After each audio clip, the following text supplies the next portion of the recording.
sallallahu ala Muhammad sallallahu salli. Wassalatu wassalamu ala Rasulillah wa ala alihi wa sahbihi wa mawalah, amma ba'd. Faya ibadallah ittaqullah haqqa tuqatih wa la tamutunna illa wa antum muslimun. Ibu, bapak, saudara-saudaraku rahimakumullah yang kami hormati, kami muliakan, para alim, para ulama, tokoh masyarakat, wabil khusus Pondok Pesantren Keluarga Besar Al-Mutahhar.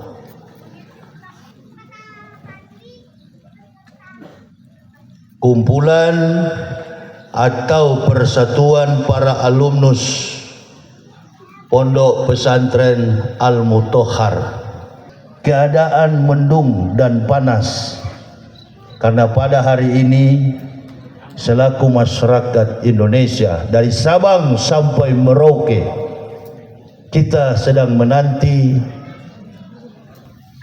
sebagai catatan kita, apalagi pertemuan kita ini dihadiri oleh para alumnus Pesantren Al-Mutahhar Purwakarta, Jawa Barat.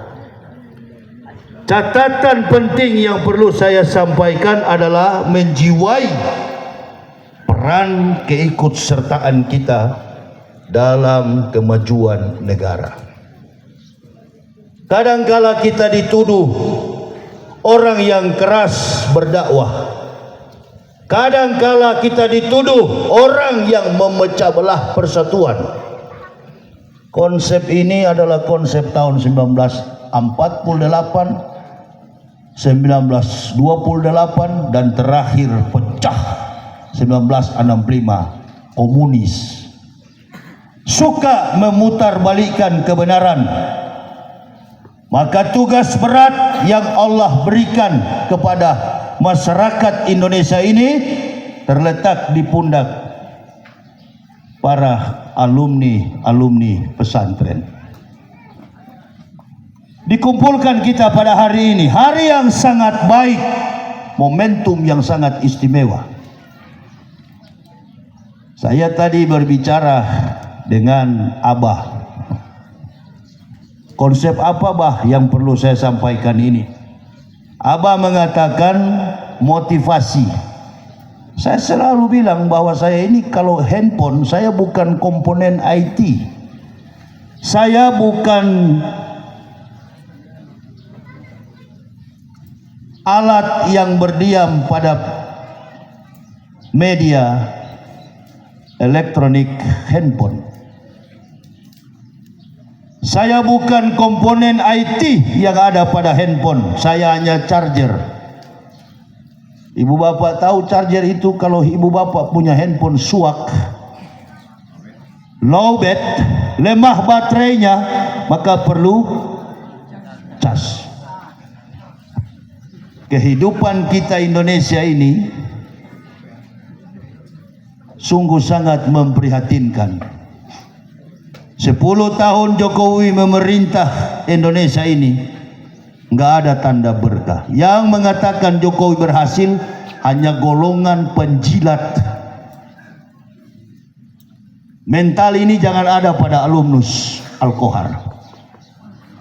Saya sering datang ke pesantren ini, ngopi bersama para pembimbing, penuntun, para ulama yang ada di pesantren ini. Bahkan keturunan daripada Kiai almarhum yang sudah meninggalkan benih-benih keilmuan di Pondok Pesantren Al-Mutahhar.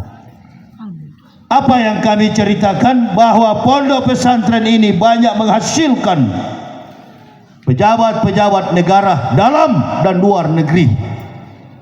Bahkan mereka sudah membangun pondasi yang namanya tauhid yang kuat di negara yang mayoritas Islam. Beda dengan negara lain. Saya baru pulang dari Malaysia. segala sesuatu terkait dengan agama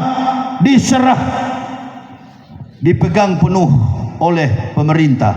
Ustadz datang berdakwah harus melalui Kementerian Agama. Ustadz memberikan fatwa harus berdasarkan rekomendasi pemerintah. Hanya Indonesia yang bebas. Hanya Indonesia yang memegang teguh pengakuan daripada founding fathers kita. Kenapa? Karena negara ini dimerdekakan dengan kalimat La ilaha illallah Muhammad Rasulullah. Saya bukan orang Islam, latar belakang saya bukan Islam. Latar belakang kehidupan saya adalah Kristen fanatis. 16 tahun saya sempat menjadi seorang priest, pendeta. Tadi ada kiai bertanya, apa perbedaan antara Kristen dan Katolik? Dua-dua Kristen, tapi pastor itu adalah pemimpinnya Katolik. Dia tidak beristri. Kalau pendeta, imamnya Protestan. Tapi mereka tidak akur seperti orang Islam, NU dan Muhammadiyah. Cara ibadahnya beda, pelaksanaan dalam konsep keagamaannya beda, sifat ibadah syar'inya beda. Tapi kalau kita umat Islam sama. 8 tahun saya mengembarakan kemampuan intelijensi saya untuk mencari tahu Islam. Tapi tidak pernah terpikirkan oleh saya untuk belajar Al-Quran. Karena orang kafir yang namanya pendeta, dia tidak suka belajar Quran. Ketika belajar ilmu tentang kristologi, kristolog, dosen-dosen di sekolah tinggi teologi itu melarang. Jangan coba-coba kalian buka Al-Quran. Baru sekarang saya tahu, andaikan mahasiswa teologi disuruh baca Quran, insya Allah maka semua orang kafir ini akan masuk Islam. Keterangan yang begitu sistematis, kontekstualis, teologis, dan rasional hanya Al-Quran. Jadi adik-adik datang di sini belajar. Adik-adik bukan belajar tentang Islam dalam konsep organisasi, tidak. Sama dengan Maulid. Maulid Nabi itu bukan konsepnya NU, tapi Maulid Nabi itu adalah konsep Islam.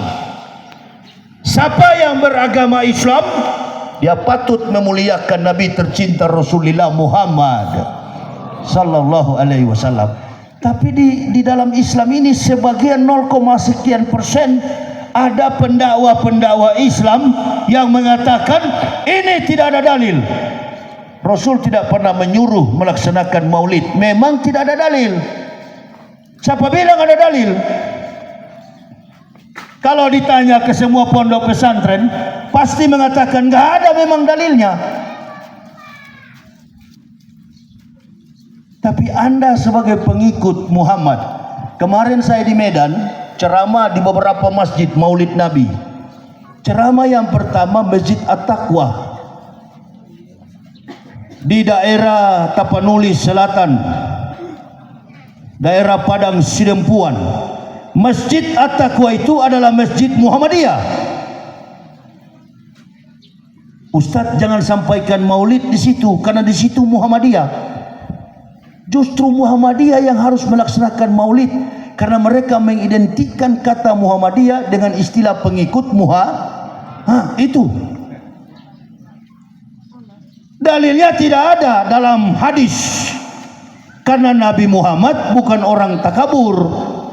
Nanti setiap 12 Rabiul Awal tolong diperingati hari kelahiran saya. Nanti setiap peringatan kelahiran saya tolong dimeriahkan dengan maulid habsi, dengan hadroh, simtum duror, dan lain sebagainya. Solawat Tidak ada Nabi suruh begitu. Betul itu. Tak ada dalil. Saya sudah cek, saya sudah periksa mustalah hadis, saya sudah baca pemikiran-pemikiran para mufassirin. Tapi saya tidak mau pakai pikiran tafsir para mufassirin, dan saya juga tidak mau pakai pikiran orang-orang yang dendam dengan sama-sama Muslim. Karena saya orang yang Allah angkat dari lumpur kafir, Allah tempatkan dalam Islam dengan membaca isi Al-Quran. Arabia la'alakum ta'qilun. Ditulis dengan bahasa Arab. Saya bukan orang Arab.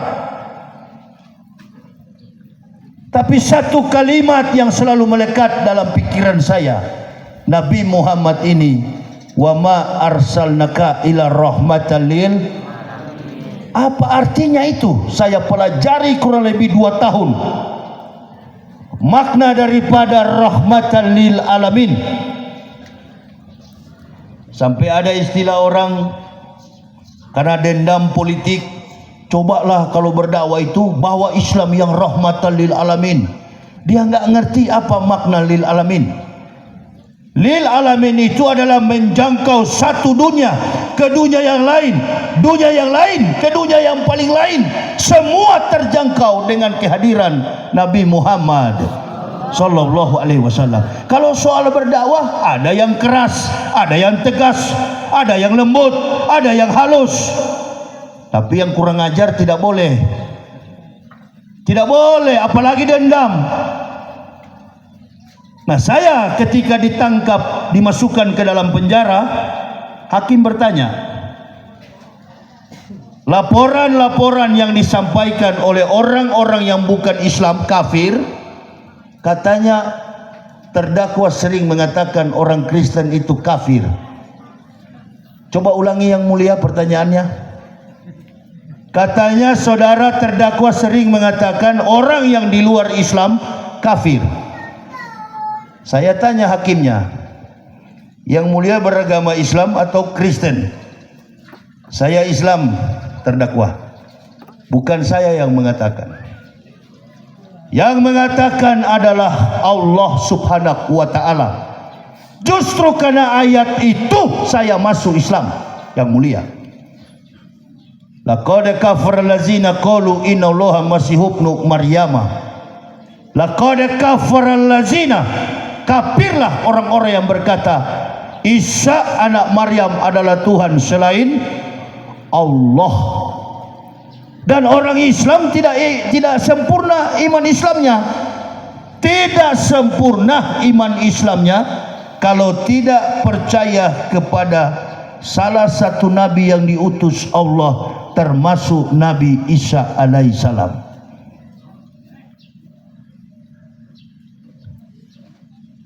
Jadi bukan saya yang mulia yang mengatakan orang Kristen kafir.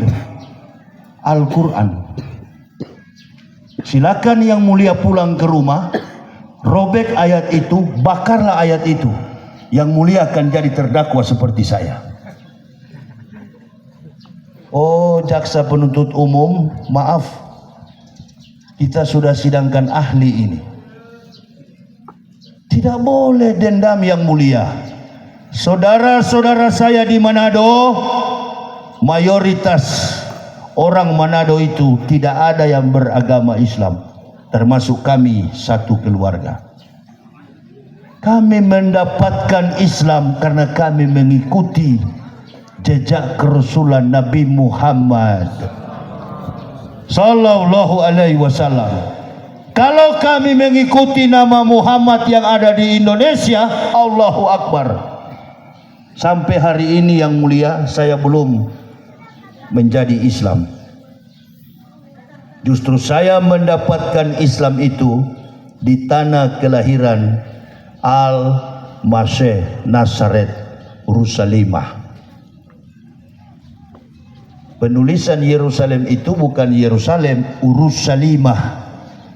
Karena dia tidak menggunakan vowel, dia menggunakan konsonan. Kalau dalam Islam itu disebut kitab sorogan, tidak punya sakal, tidak berbaris. You menguasai bahasa Prancis, kosakata bahasa Prancis, French. you akan kuasai banyak bahasa Ibrani, Hebrew. Dan dari 21 pendeta ini yang mulia, tak ada satupun yang hafal dan tahu bahasa itu. Saya yang menguasai di Indonesia. Ada 3 orang yang mulia, 2 sudah mati sekarang di neraka, tinggal saya yang masih hidup. Sudah, kamu stop bicara begitu, terdakwa. Di sini pengadilan. Ya supaya yang mulia tahu, 21 ini bukan kelas. Bukan kelas saya.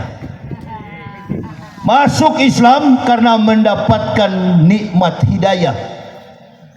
Diberikan hidayah ketika ahli kitab masuk Islam, dosa-dosanya diampuni. Jadi 21 orang ini kalau mau diampuni dan masuk surga, masuklah Islam.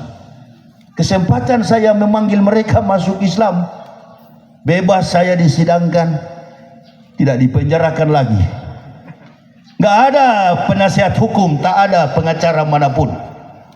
Jadi saya pesan kepada alumni Pondok Pesantren Al-Qohar, kalau ditangkap nanti, you jangan pakai pengacara, sendirian.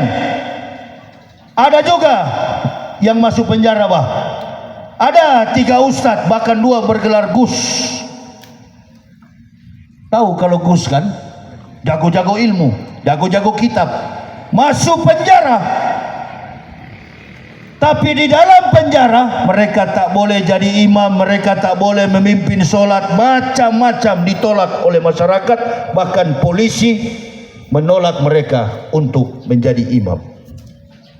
Kenapa? Karena kasus mereka bukan seperti kasus kami. Menegakkan kalimat la ilaha illallah Muhammadar Rasulullah. Itu. Kasus mereka adalah kasus bawa lari uang umroh, pancuri, mengikuti jejak pejabat-pejabat kita, tukang nyolong, maling, perampok. Makanya hari ini kalau kita orang Islam yang sering beristikharah, ini hari ini panas, ada kalanya mendung. Jangan-jangan ini ada bukan rahmat, bah. Kalau rahmat hati saya senang. Ini pelantikan Prabowo kayak penuh dengan rahasia. Wallahi, saya pribadi jangan ikut-ikutan. Karena saya sering keliling Indonesia.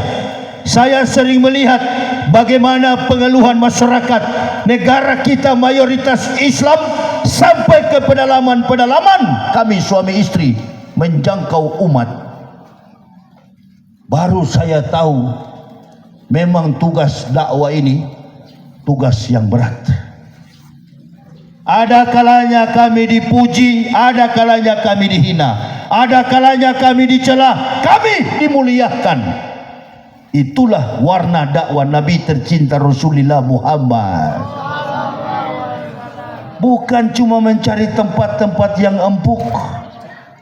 Orang kaya undang pergi, orang miskin undang tak mau. Bahkan kadangkala kami suami istri bawa pakaian kami beli di Jakarta, pakaian rombengan, kami bawa ke pedalaman Kalimantan, kami bawa ke pedalaman Riau. Bahkan berapa kali kami menghadapi bahaya karena alam yang tidak bersahabat. Pecah perahu di tengah laut, dari perbatasan Midai sampai ke Natuna, dari Natuna sampai ke Batam.